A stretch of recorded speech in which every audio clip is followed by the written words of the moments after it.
حضرت عمر رضی اللہ تعالیٰ عنہ کے دور میں جب قحط پڑا مدینے میں اور اطراف میں، یہ تاریخ کا سخت ترین سال ہے، تو آپ نے پورا قحط کا زمانہ قسم کر لی اپنے اوپر کہ گوشت نہیں کھاؤں گا، پنیر نہیں کھاؤں گا، گھی والی روٹی نہیں کھاؤں گا، خشک ٹکڑے چباتے عوام کے ساتھ بیٹھ کے۔ آج جب کہ ملک معاشی بحرانوں میں مبتلا ہے، حکمرانوں کے طرز زندگی اور ان کی آنی جانیاں آپ دیکھیں۔ حضرت عمر رضی اللہ تعالیٰ عنہ کا نام لینا آسان ہے، لیکن ان کا طرز حکومت دیکھیے۔ آپ ان ایام کے اندر اپنی ازواج کے ہاں بھی نہیں جا رہے تھے، راتوں کو گشت کیا کرتے تھے۔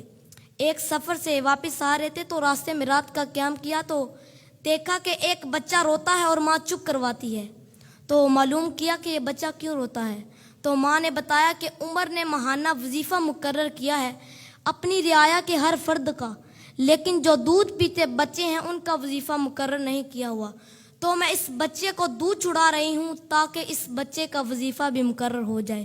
تو حضرت عمر روئے اور اسی وقت اعلان کروا دیا کہ آج سے دودھ پیتے بچوں کا وظیفہ بھی مقرر ہے۔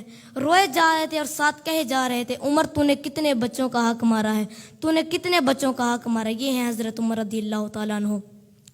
کفار کے لیے ان کی سختی ایک وہ قواب ہے، ابو الخویسرہ ہو یا منافقین، یا وہ شخص جو حضور کو کہتا ہے آپ عدل کیجئے، یا حضور کے فیصلے کا جو انکار کرتا ہے، اور حضرت عمر کی تلوار کیسے فیصلہ کرتی ہے، ایک وہ پہلو ہے، اور دوسرا رعایا کے لیے حضرت عمر کی یہ نرمی، دل کے اندر یہ رقت اور یہ پیار۔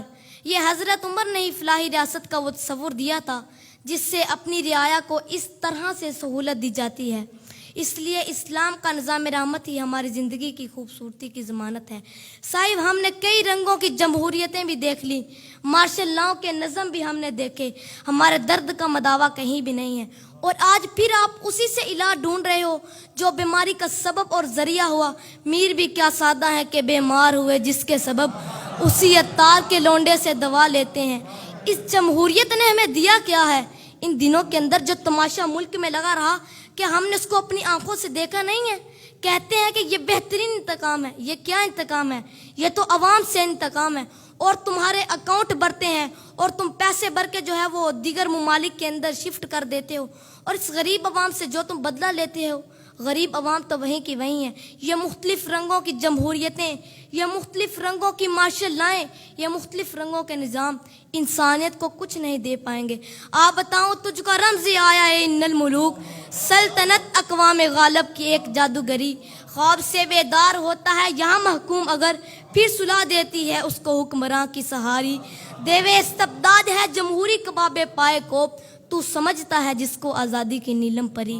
یہ نیلم پری آزادی کی نہیں ہے، یہ جبر و استبداد کا دیو ہے جس نے اوپر اوڑھنا اوڑھا ہوا ہے جمہوریت کا، اندر وہی خوفناک چہرہ ہے۔ یہ جمہوریت ہمارے درد کا مداوا نہیں ہے، یہ جمہوریت ہمارے دکھوں کا علاج نہیں ہے۔ ہمارے دکھوں کا مداوا ہے تو وہ نظام خلافت ہے، اس کے لیے ہمیں کوشش کرنی چاہیے، اور قوم کو سب سے پہلے باشعور بنا کر کے، افراد اور رجال کار تیار کر کے اس نہج تک کیوں نہیں لے جایا جاتا؟ جب سمت ہی ہم نے درست منتخب نہیں کی ہے تو جتنا تیز بھاگیں گے منزل سے دور ہوتے چلے جائیں گے۔ اس لیے اسلام کا نظام خلافت جس نے پرامن زندگی کا نور دیا ہے، اسلام کا خلافت راشدہ کا دور دنیا کی تاریخ کا سنہرا دور ہے۔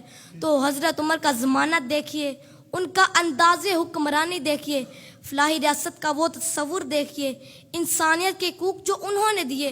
یہ انسانیت کے حقوق کے چارٹر کے اندر جو باتیں لکھی ہیں، یہ چربہ حضرت عمر سے لیا گیا ہے، اور یہ سب سے پہلے قول حضرت عمر کا ہی تھا کہ انسانوں کو ان کی ماؤں نے آزاد پیدا کیا ہے، کسی کو حق نہیں ہے کہ ان کو غلام بنا سکے۔